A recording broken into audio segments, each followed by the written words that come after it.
दोस्तों आप देख रहे हैं एमपी सोस का अगस्त 2020 का क्वेश्चन पेपर है ये 2020 में जो हुआ है। तो आप इसको देख सकते हैं और आपके दिसंबर एग्ज़ाम में भी आपको हेल्पफुल ये हो सकता है। तो ज़रूर देखिए इस पेपर को पूरा का पूरा। ये ओपन स्कूल का क्वेश्चन पेपर है। तो स्टार्ट करते हैं। बिजनेस स्टडीज़ कॉमर्स का जो है ये क्वेश्चन पेपर है, हिंदी इंग्लिश मीडियम। आपके और भी जो ओपन स्कूल के क्वेश्चन पेपर्स है वो डाल दिए हमने इसी वीडियो के डिस्क्रिप्शन बॉक्स में। उसकी लिंक आपको मिल जाएगी, वहाँ से आप उसको देख सकते हैं। अगर आपको कोई भी डाउट होता है, अगर आपको टॉपर्स की कॉपियाँ देखनी है, टॉपर्स कैसे लिखते हैं, तो उनको भी देखें, तो आपको काफ़ी ज़्यादा हेल्प मिलेगी। कोई भी दिक्कत हो कमेंट करना ना भूलें, हम आपको लिंक प्रोवाइड कर देंगे। पहला है खाली स्थानों को भरो। तो यहाँ पे बहुत सारे हैं, जो मैं इसका इंग्लिश वर्जन पढ़ रहा हूँ, हिंदी वर्जन आप पढ़ लेना। Management is a continuous dash. यहाँ पे आपको पूरा जो आंसर है इसमें बता देना है। Informal organisation clarify the relation among dash. उसके बाद में employment exchange are established by the, Khalistan यहाँ पे दिया हुआ है, किससे किसके द्वारा इस्टेब्लिश हुआ है ये बताना है। Investment in land and building represents dash capital.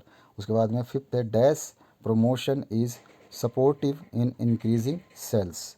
इसके बाद में आ जाइए हिंदी मीडियम, आराम से पढ़ लें, देखें आप आराम से, सारा क्वेश्चन पेपर आपके सामने है। मैं इंग्लिश मीडियम वालों के लिए पढ़ रहा हूँ। सत्य असत्य लिखना है आपको। तो there is no difference between marketing and sales, तो ट्रू करना है आपको इसको। न तो विपणन एंड विक्रय में अंतर नहीं है। मार्केटिंग और सेल्स में आपको मार्केटिंग भी करना और सेल करना दोनों ही एक ही चीज़ है। सेल करना या मार्केटिंग करना दोनों एक ही चीज़ है, दोनों में सेम एफर्ट लगता है। Packaging and labelling are not the function of marketing, ये फॉल्स है। पैकेजिंग और जो लेबलिंग है ये बहुत इंपॉर्टेंट है, दिखेगा तभी तो बिकेगा। तीसरा है the new economic policy of India was adopted in 1991, ये फॉल्स है आपका। और emotional environment is a part of business environment, ये भी फॉल है। इमोशनल और बिजनेस का कोई लेना देना नहीं है, बिजनेस अपनी जगह। Financial management is a part of general management, तो इसको बोल सकते हैं यस। इसके बाद में आपका हिंदी में भी यही चीज़ लिखी गई है, बस उसको हिंदी में बोला गया है। अब इसके बाद आइए सही जोड़ियाँ बनानी है आपको। यहाँ पे सोशल एनवायरनमेंट को मैच करना है, तो ब्रेडिंग का ब्रांडिंग का आपको जो है उसको मैच करना है, और रिएक्शंस को मैच करना है, और बोनस को मैच करना है। तो आपको आइडेंटिफिकेशन ऑफ प्रोडक्ट जो ये होगा रिएक्शंस से होगा, और अपवार्ड जो होगा सोशल एनवायरनमेंट हो जाएगा, और लिविंग स्टैंडर्ड जो हो जाएगा ब्रांडिंग में हो जाएगा। और इसके बाद में मॉनिटरी मोटिवेशन जो है बोनस हो जाएगा आपका। इसके बाद आ जाइए क्वेश्चन नंबर 4 पे, तो उसको देखते हैं हम। यहाँ पर एक एक वाक्य में उत्तर लिखना है। What is most important objective of making management, विपक्षण प्रबंध का सबसे महत्वपूर्ण उद्देश्य क्या है ये बताना है। Write two names of modes of transport, परिवहन के दो माध्यमों के नाम बताना है। Write two types of warehouses, भंडारण गृह के दो प्रकार बताने हैं। और what is personal contact with customers called, ग्राहकों से व्यक्तिगत संपर्क क्या कहलाता है ये आपको बताना है। फिफ्थ क्वेश्चन की बात करें तो निम्न में से सही विकल्प चुनना है, या विकल्प यानी कि क्वेश्चंस के जो 4 ऑप्शंस दे रखे हैं इनमें से एक एक ऑप्शन सही है, इनको आप देख लें। जैसे कि विपणन प्रबंध का संबंध है, 4 ऑप्शन दे रखे हैं। आरबीआई का पूरा नाम क्या है ये आपको बताना है, रिजर्व बैंक ऑफ इंडिया। उसके बाद निम्न संगठन स्वतः निर्मित होता है, कौन सा संगठन है जो स्वतः ही निर्मित होता है। और उसके बाद में योजना खालिस्तान का प्राथमिक कार्य है किसका।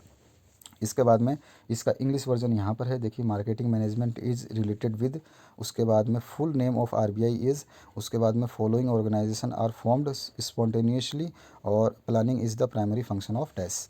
तो मैनेजमेंट का प्लानिंग फंक्शन होता है। उसके बाद में छठा क्वेश्चन है write two advantages of partnership, साझेदारी के बात बतानी है आपको। और ऑप्शन में write the two limitations of Hindu joint family. Seventh है write two characteristics of successful entrepreneur. और ऑप्शन आया था write two merits of statutory corporations.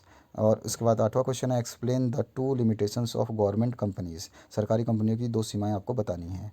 और explain the two types of promoters, प्रवर्तकों के दो प्रकार आपको बताने हैं। नौवां क्वेश्चन है explain the classification of commerce, वाणिज्य का वर्गीकरण समझानी है आपको कोई।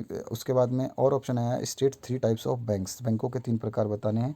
10वां जो क्वेश्चन है इसमें ई कॉमर्स के तीन लाभ समझाइए, explain three advantages of e commerce. और ऑप्शन आया था सेवाओं के बाह्यतम स्त्रोतीकरण के लक्षण बताओ। तो explain the features of outsourcing services. 11वां क्वेश्चन है निम्न को समझाइए। ई टिकटिंग और स्टॉक एक्सचेंज में ई व्यापार। E ticketing and electronic trading of stock exchange. और ऑप्शन आया था इंटरनेट को समझाइए, एक्सप्लेन इंटरनेट। 12वां क्वेश्चन है वाणिज्य बैंक के कार्य लिखो। Write the function of commercial bank. और ऑप्शन आया था explain the components of legal environment of business.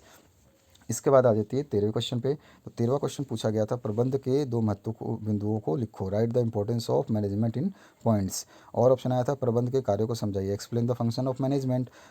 14th question है योजना के लक्षण बताइए, explain the features of planning. और ऑप्शन आया था संगठन प्रक्रिया समझाइए, explain the process of organisation. 15वां क्वेश्चन है म्यूचुअल फंड के लक्षण लिखो। Write the features of mutual fund. और ऑप्शन में आया था वित्तीय नियोजन के उद्देश्य बताइए, explain the objective of financial planning. 16वां जो क्वेश्चन है छोटे व्यवसाय का महत्व समझाइए, explain the importance of small business. और ऑप्शन जो आया था इसमें पूछा गया था निम्न बिंदुओं को समझाइए, जिला उद्योग केंद्र और राष्ट्रीय कृषि एवं ग्रामीण विकास bank, district industries centres DICS और national bank of agriculture and rural development, NABARD जिसको बोलते हैं हम शॉर्ट फॉर्म में, वो है आपका। उसके बाद में आपका प्रश्न नंबर जो 17 है उसको हम देखें तो स्वरोजगार का महत्व समझाइए, स्वरोजगार का, explain the importance of self employment. और ऑप्शन जो है छोटे व्यवसायों के प्रकार बताइए, explain the types of small businesses. 18वां क्वेश्चन है एजेंटों के अधिकार लिखिए, write the rights of agents. और ऑप्शन आया था explain the factors determining the fix capital, स्थानीय पूंजी के निर्धारकों के तत्वों को समझाइए। और आपका नेक्स्ट क्वेश्चन है नियंत्रण की विशेषताएं लिखो, write the characteristics of controlling. और ऑप्शन आया था निर्देशन की विशेषताएं समझाइए, एक्सप्लेन द कैरेक्टरिस्टिक्स ऑफ डाई डायरेक्टिंग। उसके बाद में 20वां क्वेश्चन है विशिष्ट वित्तीय संस्थाओं के प्रमुख कार्यों को लिखो, write the main function of special financial instruction SFI। और ऑप्शन आया था अल्प पूंजीकरण क्या है समझाइए, एक्सप्लेन अंडर कैपिटलाइजेशन। 21वां है विपणन के महत्व को स्पष्ट करो, explain the importance of marketing.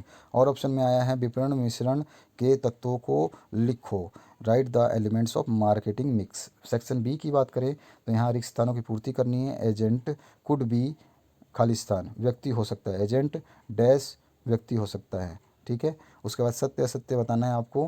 कार्यालय में कार्यालय के लिए विशेष स्थान की आवश्यकता होती है, it is important to have specific space room for office, true और फॉल्स आपको बताना है। 24वां क्वेश्चन है एक शब्द या वाक्य में उत्तर देना, answer the following in one word. Email क्या है, व्हाट इज़ ईमेल। 25वां है कार्यालय से क्या से, what is meant by office. कार्यालय के दो यंत्रों के नाम लिखो, write the name of two machines of office. 27वां है write the 4 administrative function of office. कार्यालय के 4 प्रशासनिक कार्य समझाइए। इसके बाद में पैकेजिंग क्या है परिभाषा लिखो, what is packaging, write the definition of packaging. 29वां है लेबलिंग के प्रकार लिखो, write the types of labelling. विकल्प में सेकंड ऑप्शन आ रहा है। 22वां क्वेश्चन इसमें आपके विकल्प आते हैं, विकल्प 1 और विकल्प 2। उसमें सेम क्वेश्चंस होते हैं, बस नंबर वही रहते हैं, चाहे आप विकल्प 1 को करें या 2 को करें, करना कोई एक ही होता है। रिक्त स्थानों की पूर्ति करना है, फिल इन द ब्लैंक्स। कार्यालय भवन में खाली स्थान शमन उपकरण लगाने चाहिए, dash extinguish equipment should be installed in the office building. और इसके बाद में सत्य सत्य बताना है, एजेंट के लिए किसी विशेष योग्यता की आवश्यकता नहीं होती, the agent does not require any special qualification. इसके बाद में 24वां जो क्वेश्चन है इसमें पूछा गया answer the following in words.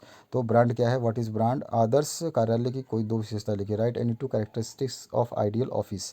अनुक्रमिकता से क्या आशय है, what is meant by index. और कमीशन एजेंसियों के 4 कार्य लिखो, write 4 functions of commission agencies. अनुक्रमणिकता के 4 उद्देश्य समझे, explain the 4 objective of index. और 29वां लास्ट क्वेश्चन है एक सफल एजेंट होने के लिए आवश्यक गुणों को लिखिए, write the essential qualities of successful agent. तो आशा करता हूँ ये पूरा क्वेश्चन पेपर आपको काफ़ी हेल्पफुल लगेगा। आपके सारे पेपर्स हमने जो ओपन बोर्ड के हैं वो डाल रखे हैं, आप उनको देखना ना भूलें। उनकी सभी की लिंक अगर आपको नहीं मिलती है तो इसी वीडियो के डिस्क्रिप्शन बॉक्स में है, चाहे तो आप हमारे चैनल के प्लेलिस्ट में भी जा सकते हैं। प्लेलिस्ट वाला जो ऑप्शन है उस पर जाकर के देखेंगे तो MP बोर्ड और MP सोर्स का जो प्लेलिस्ट आपको मिल जाएगी, 10th के लिए भी 12th के लिए भी। तो आप जिस क्लास में भी पढ़ते हो, आपके भाई बहन पढ़ते हो, उनको भी रेफर कर सकते हैं। दोस्तों के साथ शेयर जरूर करिए ताकि उनकी मदद हो पाए। कोई भी दिक्कत होती है कमेंट करिए, आपका सोल्यूशन हम कर देंगे। Thank you very much for watching this video till the end.